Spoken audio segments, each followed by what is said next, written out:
Well, it's a beautiful, rainy Pacific Northwest day, but I thought, because of that, it's a perfect opportunity because some of you are probably wondering, maybe slightly panicking as to what you need to do to get your hives ready for winter, besides obviously making sure that you've treated for mites and that you've fed them and what have you, which, coincidentally, there's supposed to be a break in the weather here in the next, I think starting tomorrow, actually. Today's Monday, October 2nd. So if you do need to do any more feeding, you probably will still have a chance, but you definitely want to be at your wintering weight by now, if at all possible. So wintering bees here in the Pacific Northwest, as far as hive wraps, I don't recommend it. And I'm talking specifically if you're wintering bees in the western side of Washington. This is very, geographically specific. Mind you, I think it could apply really west of the Cascades, Cascade Mountain Range pretty easily. But anyways, no wrapping simply because it's usually damp, it's raining. If you use insulation or wraps, all that's going to do is keep moisture against the hive body, unless anyways, I just don't bother with them.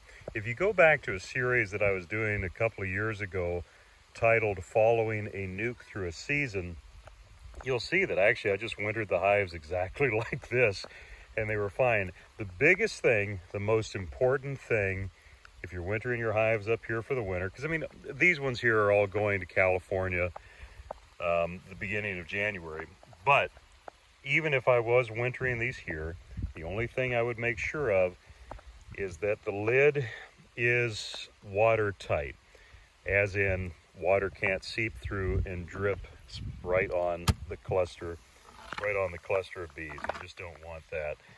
And so, here you can check. No, there's no moisture. Sometimes as it gets colder, you'll see moisture there. That's just condensation from their respiration, which is normal.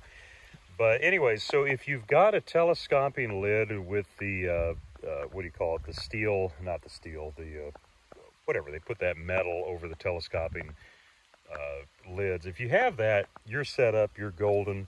The only other thing oftentimes is to put your entrance reducer to small.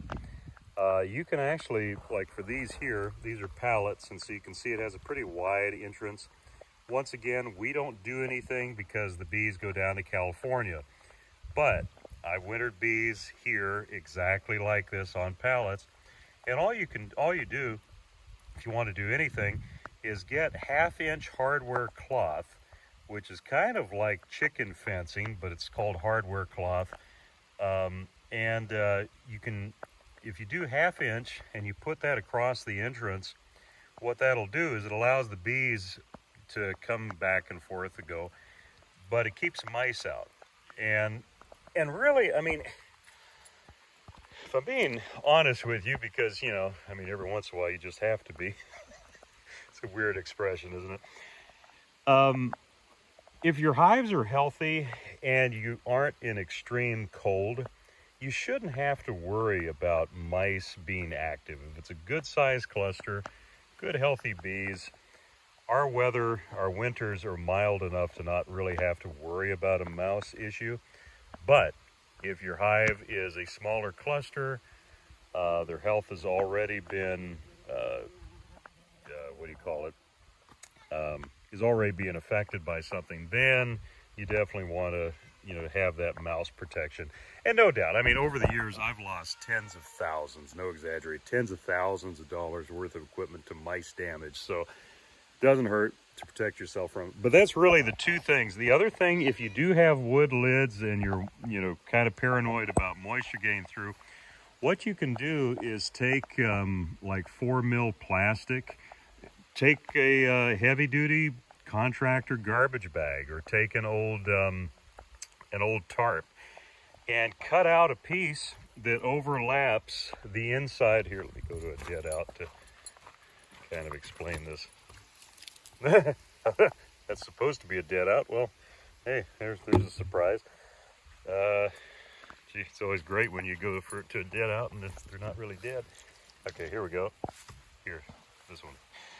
That overlaps the sides just a bit. and you can put that as, kind of use that as an inner cover. And, you know, just put the piece of plastic over here and then your wooden lid, and that gives another barrier for keeping moisture from going directly on the hives. Inevitably, some of you may have questions about quilts and wood chip boxes and all that stuff. The reason I don't mention that is because it can be helpful here, but I mean, where I started keeping bees was Manitoba, Canada, where you'd get like 40 below zero for a couple of weeks at a time. And I mean, so our weather, the moisture can be challenging, but it always comes back to, if you've set your bees up to be healthy, and the main thing for that is mites, keeping your mite levels really low, knowing where your mite levels are. Do not, this is one of the biggest, most common things I hear. Do not go by sight alone. I haven't seen any mites, so I know my mite levels are good. Do not do that. Do not, and I say that out of total love, not judgment or condemnation to those who do that. I get how easy it is to fall into that trap, but anyways, I'm not going to go on a spiel about that, but just, you need to know specifically what your numbers are, kind of like in business. You need to know specifically where your numbers are, not just hope, in order to quantify what you're doing and whether what you're doing is working. So anyway, so that's really all for now. Just, yeah, for winter prep, that's really, that would be the biggest thing to do. And here's to a successful winter. The bees are looking good. And so fingers crossed, and looking forward to the break, though. It's been a busy year.